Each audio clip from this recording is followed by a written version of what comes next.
আসসালামু আলাইকুম রহমতুল্লাহ। মেয়েদের পর্দা ঢাকার ব্যাপারে মাওলানা মওদুদীর ফতোয়া কি? উনি একাধিক জায়গায় এই বিষয়ে কথাবার্তা বলেছেন। তার মধ্যে একটা বই হচ্ছে রাসায়েল ও মাসাইল প্রথম খণ্ড। এইখানে তিনি বেগানা পুরুষ যাদেরকে বিবাহ করা যায় তাদের ব্যাপারে তিনি বলেছেন যে ভিন পুরুষদের মুখমণ্ডল পর্যন্ত দেখানো যেতে পারে না। অর্থাৎ একজন মহিলা তিনি ভিন পুরুষ পরপুরুষকে কখনোই মুখমণ্ডল দেখাবে না। ঠিক আছে, এটা হচ্ছে রাসায়েল মাসাইল। এখন আরও দীর্ঘ আলোচনা আছে। তার আরেকটা বই আছে পর্দার উপরে লেখা বই। এটার আরবি অনুবাদ আছে হিজাব নামে, বাংলা অনুবাদও থাকতে পারে, আমি দেখিনি।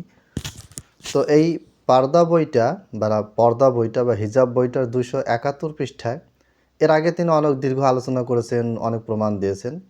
মাওলানা মওদুদীর বই থেকে রেফারেন্স দিচ্ছি। আমাদের জামাত ইসলাম যারা করেন বা জামাত ইসলাম করেন না কিন্তু মওদুদী সাহেবকে বড় আলেম মনে করেন, তাদের উদ্দেশ্যে আর কি এটা রেফারেন্সগুলি দেওয়া তার বই থেকে। নর্মালি আমি ওনার বই প্রিফার করি না পড়ার জন্য, মানে দলিল হিসেবে দেওয়ার জন্য। প্রচুর পরিমাণ যে ভিত্তিহীন হাদিস থাকে, যেটা আমি ওই যে খেলাফত রাজতন্ত্র বই থেকে আমি কিছু আলোচনা করেছি। প্রচুর, মানে প্রত্যেকটা পেজে মানে মিথ্যা কথা, ভুয়া কথা দিয়ে ভর্তি।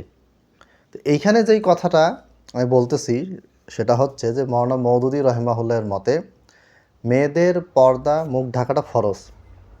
ঠিক আছে, উনি লম্বা আলোচনা করেছেন, দলিল দিয়েছেন।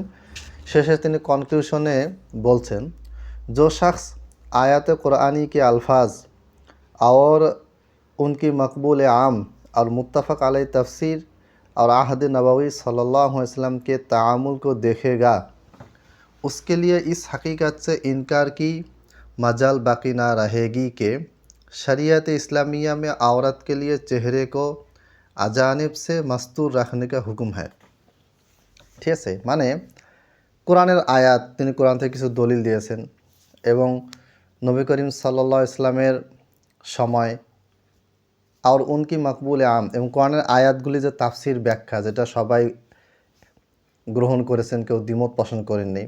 ঠিক আছে, আর মুত্তাফাক আলাই তাফসির, মানে কোরআনের আয়াতগুলির অনুবাদ এবং সেগুলোর যে তাফসির, এই তাফসিরের উপরে সবাই কী ছিল, একমত ছিল। এবং এটা মকবুলে আম, জনসাধারণ সব জায়গায়, আলেম সাধারণ জনগণ সব জায়গাতেই ব্যাপকভাবে গ্রহণযোগ্য ছিল।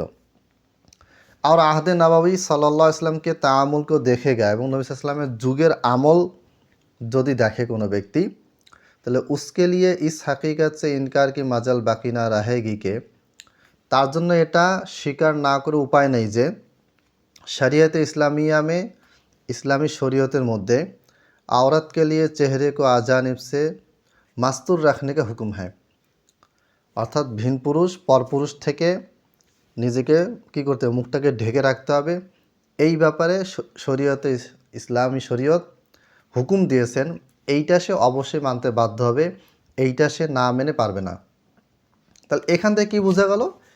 এখান থেকে বোঝা গেল যে মাওলানা মওদুদী রহিমাহুল্লাহ, যিনি বেশ কিছু সাহাবীর বিরুদ্ধে সারাজীবন উল্টাপাল্টা মিথ্যা ভুয়া কথাবার্তা বলে গিয়েছিলেন, কিন্তু এই ফতোয়াটা অধিকাংশ আলেম, জমহুর ওলামার সাথে মিলে যায়।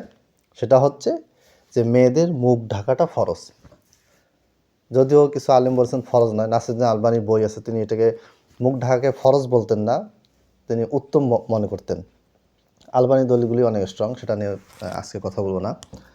তো আজকে আমরা বিভিন্ন ইসলামিক অনুষ্ঠান দেখি, সেখানে জামাত ইসলামের অনেক মহিলা জ্ঞানীগুণী মানুষ কথাবার্তা বলেন। আমি মনে করি তাদের উচিত মাওলানা মওদুদীর এই ফতোয়াটা মেনে চলা। কারণ জামাত ইসলামের প্রসঙ্গ বা জামাত ইসলাম দলটির কথা আসলে মাওলানা মওদুদীর কথা আসবেই।